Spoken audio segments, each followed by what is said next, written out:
Hello friends, എല്ലാവർക്കും അർച്ചന ചേച്ചി LLB സീരിയലിന്റെ ലേറ്റസ്റ്റ് പ്രൊമോ റിവ്യൂയിലേക്ക് സ്വാഗതം. അങ്ങനെ ജയിലിൽ പോവാതിരിക്കാനായി വിജയ് ശങ്കർ എല്ലാ അടവുകളും പ്രയോഗിക്കുന്നുണ്ടെങ്കിലും ഒന്നും ഏൽക്കുന്നില്ല. ഒടുവിൽ ചന്ദ്രയോട്, അർച്ചനയോടും അച്ചുവിനോടും അപേക്ഷിക്കാനായി വിജയ് ശങ്കർ അങ്ങനെ പറയാണ്. അച്ചു പറയുന്നുണ്ട്, എനിക്കിതിലൊന്നും ചെയ്യാനായി പറ്റില്ല. പരാതിക്കാരി അടുത്ത് തന്നെ ഉണ്ടല്ലോ, പരാതിക്കാരി പറയുന്നത് പോലെ എനിക്ക് ചെയ്യാൻ പറ്റൂ. ഞാൻ ഡ്യൂട്ടി ചെയ്ത ഒരു പോലീസ് ഓഫീസർ മാത്രമാണ്. അതുമാത്രമല്ല, രുക്കുവിനെ വെച്ച് നിങ്ങള് മുകുന്ദേട്ടനെ കേസിൽ കുടുക്കി, അതുപോലെ ഒരു ശില്പയെ വെച്ച് എന്നും ജയിലിനകത്താക്കി.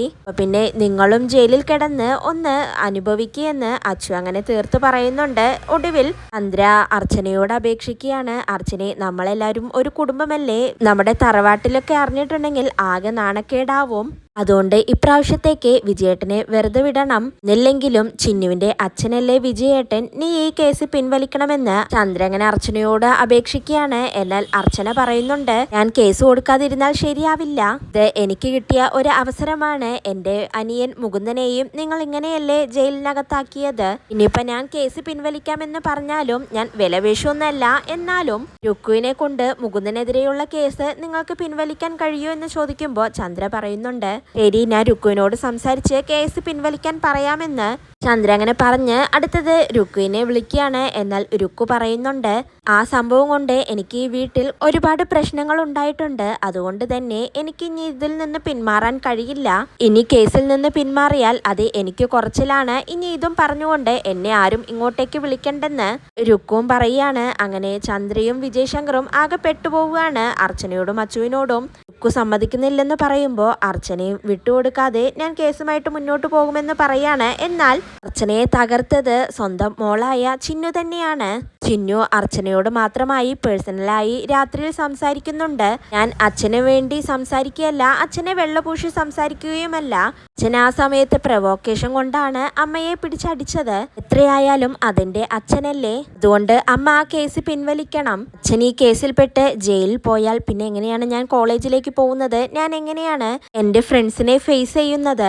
അതെന്റെ ആത്മാഭിമാനത്തെ ബാധിക്കും. അതുകൊണ്ട് അമ്മ ഈ കേസ് പിൻവലിക്കണമെന്ന് പറയുന്നുണ്ടെങ്കിലും അർച്ചന ഇതെല്ലാം കേട്ട് ആകെ തകർന്നു പോവുകയാണ്. അർച്ചന ചോദിക്കുന്നുണ്ട്, ചിന്നു, അപ്പൊ നിന്റെ അച്ഛൻ എന്നെ പിടിച്ചടിച്ചത് അതിൽ നിനക്ക് ഒരു സങ്കടവുമില്ലേ? എന്നിൽ നിന്ന് ഞാൻ ഇത്രയും പ്രതീക്ഷിച്ചില്ലെന്ന് പറഞ്ഞ് അർച്ചനയും വിട്ടുകൊടുക്കാതെ നിൽക്കുകയാണ്. പിറ്റേ ദിവസം രാവിലെ അർച്ചനയ്ക്ക് ചിന്നുവിനോട് ചെറിയൊരു നീരസമുണ്ട്. രാവിലെ തന്നെ അർച്ചന അമ്പലത്തിലേക്ക് പോവാനായി നിൽക്കുമ്പോൾ ചിന്നു പറയുന്നുണ്ട്, ഞാൻ ഇന്നലെ പറഞ്ഞ കാര്യത്തിൽ അമ്മ എന്താണ് തീരുമാനമെടുത്തതെന്ന് അങ്ങനെ ചോദിക്കുമ്പോൾ അർച്ചന പറയുന്നുണ്ട്, ഞാൻ ഇതുവരെ തീരുമാനമൊന്നും എടുത്തിട്ടില്ല, ഒന്നുകൂടി ആലോചിക്കട്ടെ എന്ന് പറഞ്ഞ് അർച്ചന പോവുകയാണ്. പിന്നെ പറഞ്ഞ കാര്യങ്ങളെല്ലാം ആലോചിച്ച് അർച്ചനയുടെ മനസ്സ് വേദനിക്കുകയാണ്.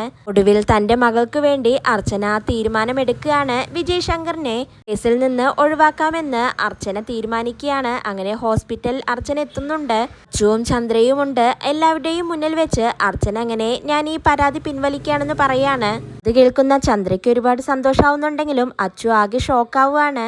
എന്നാൽ അങ്ങനെ അങ്ങ് വിട്ടുകൊടുക്കാൻ അർച്ചന തയ്യാറാവുന്നില്ല. വിജയ് ശങ്കറിനോട് അർച്ചന അങ്ങനെ പറയുന്നുണ്ട്, നിങ്ങൾ എന്നെ തല്ലിയതിന്റെ പാട് എന്റെ മുഖത്തു നിന്നും മാഞ്ഞു. എന്നാൽ അതിന്റെ അടയാളം എന്റെ മനസ്സിൽ എന്നും ഉണ്ടാവും. ഒരിക്കലും ഞാൻ മറക്കില്ല. അതിനെതിരെ ഞാൻ എന്തായാലും നിങ്ങളോട് പ്രതികാരം ചെയ്തിരിക്കുമെന്ന് അർച്ചന അങ്ങനെ വിജയ് ശങ്കറിനോട് പറയാണ്.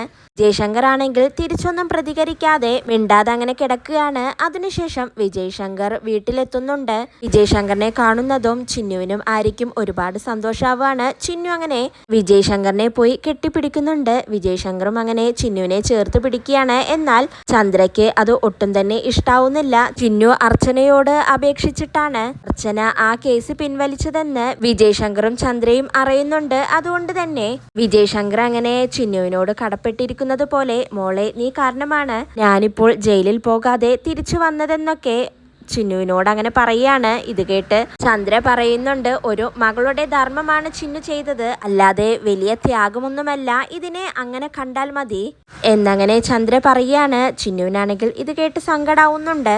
ഇതോടെയാണ് ഇന്നത്തെ പ്രൊമോ അവസാനിക്കുന്നത്. നാളെ പുതിയൊരു എപ്പിസോഡുമായി വീണ്ടും കാണാം. Bye, good night.